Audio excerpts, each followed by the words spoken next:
Sabe aquela impressão de que a concentração foi embora?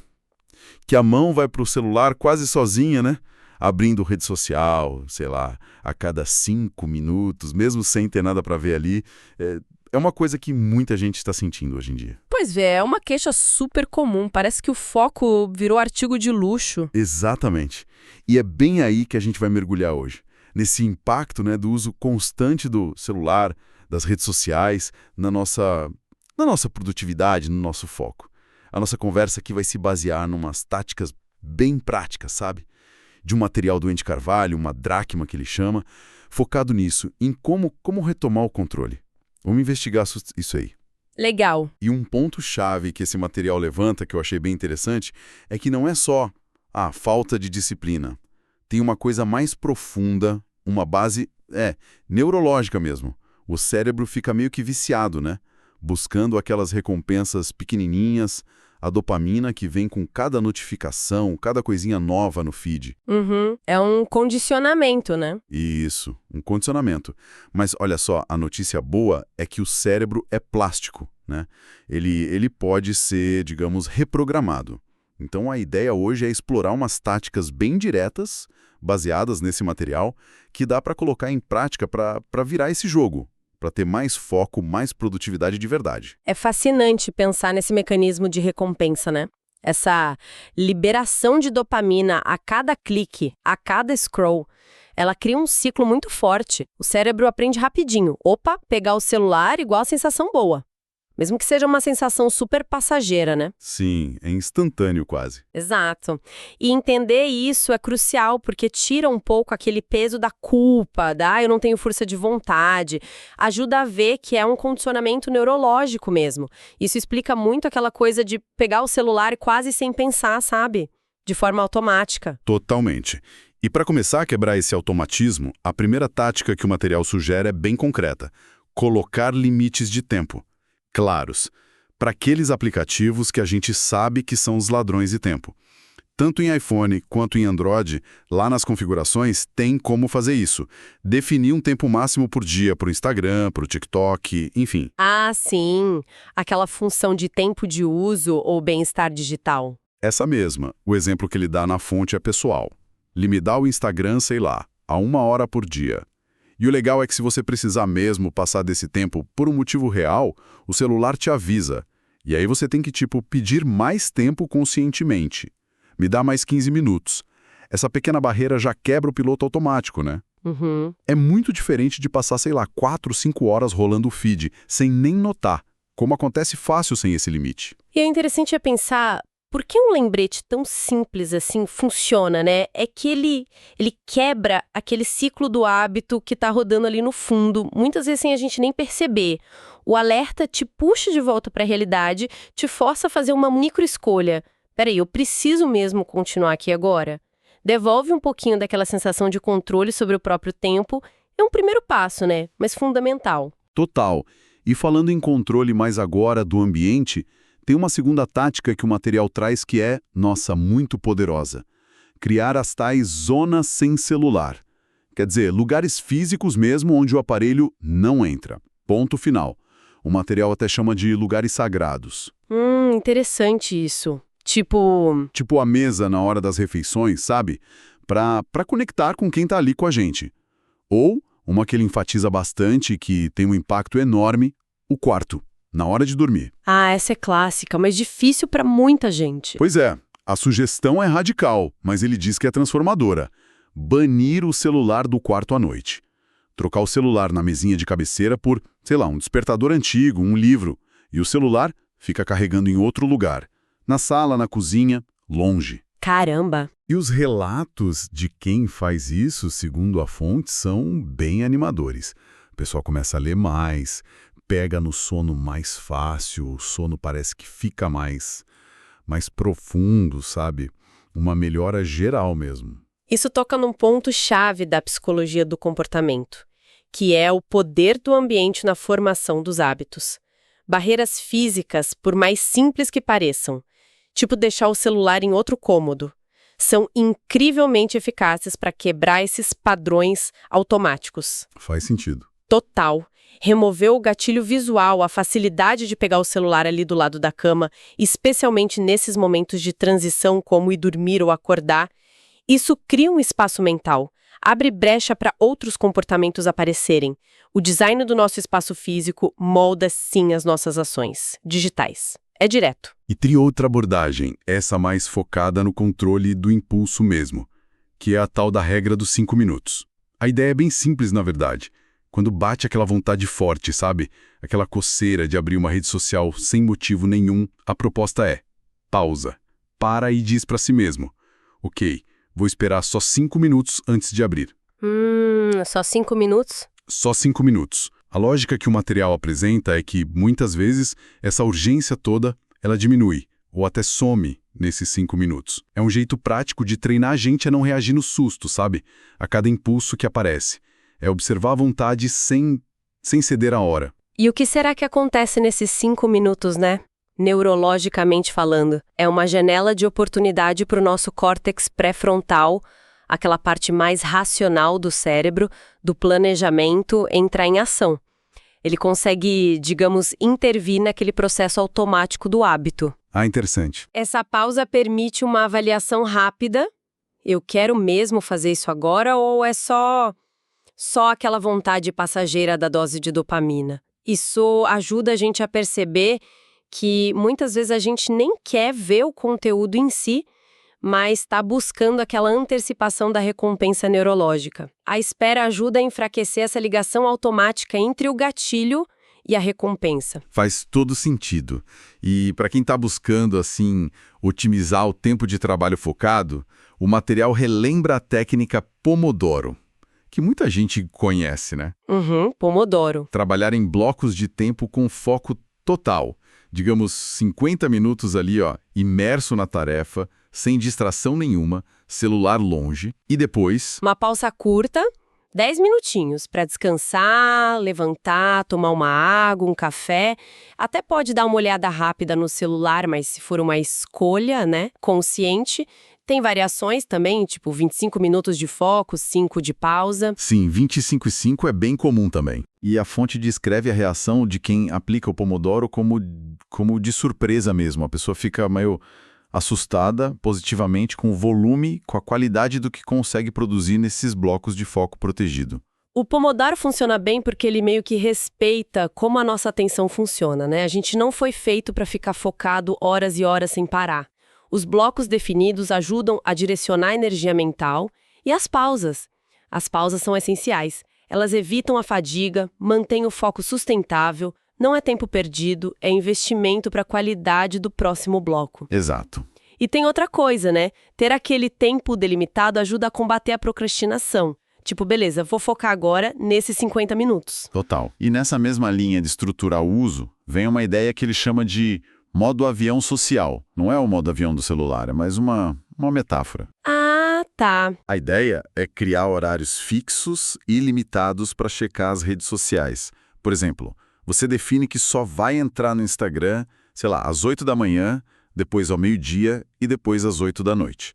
Fora desses horários, você se coloca internamente em não perturbe para essas plataformas. Foco no que está fazendo. Entendi. Um bloqueio autoimposto. Isso. O objetivo principal, segundo o material, é diminuir a frequência daquela checagem compulsiva, sabe? Desacostumar o cérebro daquela necessidade de ficar o tempo todo vendo o que está rolando. Isso fragmenta demais a atenção, né? Ao longo do dia todo. E essa estratégia conversa muito com aquele conceito de batching, de agrupar tarefas parecidas. Checar a rede social é uma tarefa, né? E exige uma troca de contexto mental. Quando a gente agrupa essas checagens em blocos específicos, a gente minimiza essa troca constante que gasta muita energia do cérebro. Verdade. E tem mais, saber que vai ter um momento definido para isso pode até ajudar a diminuir aquela ansiedade de estar perdendo alguma coisa. O famoso FOMO, né? O Fear of Missing Out, porque você sabe que vai checar depois, está programado. É uma boa perspectiva. Mas e quando a vontade de pegar o celular aparece fora desses horários? ou no meio de um bloco Pomodoro. O material diz que essa vontade, no fundo, é uma busca por estímulo, né? Uma recompensa rápida. E a tática para isso é a substituição, consciente. Substituir o hábito? Como assim? A sugestão é ter uma listinha, mental ou até escrita, de coisas alternativas, curtinhas e mais positivas para fazer na hora que bate o impulso de checar o celular. Coisa simples mesmo. Levantar e tomar um copo d'água, sabe? Fazer um alongamento rápido de 30 segundos, respirar fundo umas 3 vezes, dar uma caminhada no cômodo. Ah, entendi. Trocar a ação. Exato. A ideia é trocar aquele hábito automático e que não ajuda em nada por uma microação que pelo menos não atrapalhe o foco, ou que até ajude um pouquinho, como a água ou o alongamento. Isso é pura aplicação da teoria da substituição de hábitos. Funciona bem porque um hábito forte, como checar o celular, tem sempre um gatilho, pode ser tédio, ansiedade, uma notificação. Tem a rotina, que é abrir o app, e tem a recompensa, dopamina, distração. Certo. O mais eficaz não é só tentar suprimir a vontade, mas mudar a rotina. Você mantém o gatilho, mas busca uma recompensa alternativa com outra ação. Tipo, o gatilho é o tédio, em vez de abrir o Insta, você levanta e alonga. E a recompensa é um alívio diferente. Ter essa lista de substitutos pronta é chave, porque na hora H, na hora do impulso, a nossa capacidade de decidir racionalmente diminui, né? Com certeza.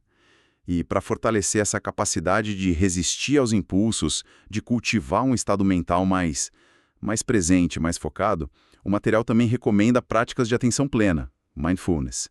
Especificamente, ele sugere dedicar 3 momentinhos curtos por dia, tipo 5 minutos cada, para fazer uma respiração focada, consciente. Mindfulness na prática, então. Isso.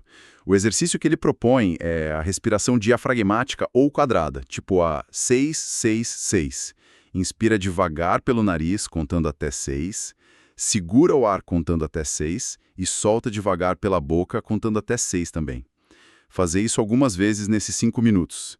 E a observação na fonte é que, nossa, mesmo depois de poucos ciclos, a pessoa já sente uma diferença. Uma calma, uma presença maior ali no momento. A conexão entre mindfulness, especialmente a respiração consciente e a capacidade de foco é muito clara na ciência hoje. Essas práticas são como um treino mesmo para os músculos da atenção e do controle lá no cérebro. Uhum. Quando a gente foca na respiração, a gente aprende a notar os pensamentos, os impulsos tipo a vontade de checar o celular, mas sem ser levado por eles na mesma hora. Isso não só melhora a concentração nas tarefas, mas também pode diminuir a reatividade emocional, a ansiedade, que muitas vezes são os gatilhos para a gente usar o celular como fuga, né? Faz muito sentido. Agora, tem uma tática que o material descreve como, assim, especialmente poderosa. Ele até usa a expressão dica matadora. Opa, qual será? É sobre educar ativamente o algoritmo das redes sociais. Sabe aqueles posts sugeridos, de contas que a gente nem segue, que vivem aparecendo no feed, e muitas vezes é só lixo digital, conteúdo irrelevante ou que distrai mesmo? Ah, sei bem.